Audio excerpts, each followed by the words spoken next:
Time singire bikopa harimo yacu ba secondary school singire cyo kuba ko murundo rwayo gwo kubanza bwanyuma yo kusinge yambara amena gora 2020 muzakamaririzo.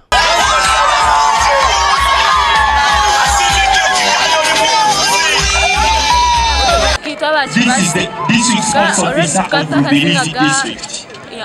You can imagine that all from Rubirizi, he has come to watch the games.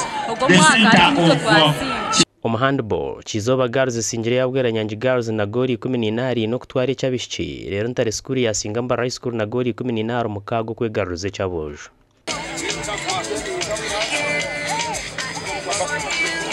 Volleyball St Augustine singire ntare school no bugoba bibararo bushoka kwegaruze cyabojo kandi yo St Elizabeth nayo yagaruze cyabiki bwanyuma yo kusinga ya Mary Hill no bugoba bibararo busha. You have to keep your goal posts.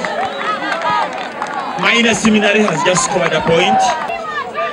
And the champions.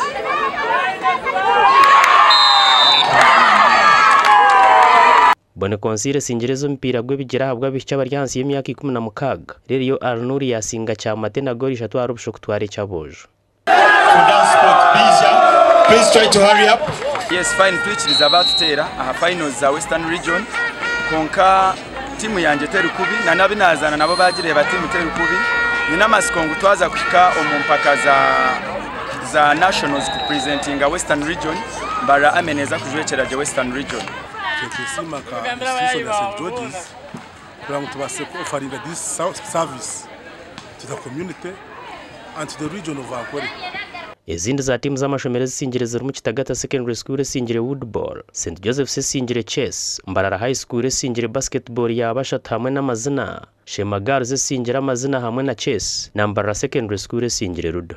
Amashomero agabasa kurabamo kujekere cyanga cha Ankole kuza national ni minjo so kutukurga reveji twagenda rengo rwihanga ryona kandi mpaka zihanga ryona niza kwazi ryo muri city ya Soroti kandi za kutandika biro mwenda byo kwa Mushanju sie biri 10 Mushanju byo kwa Mushanju. Habwa TV West and Aloysius Byamukama.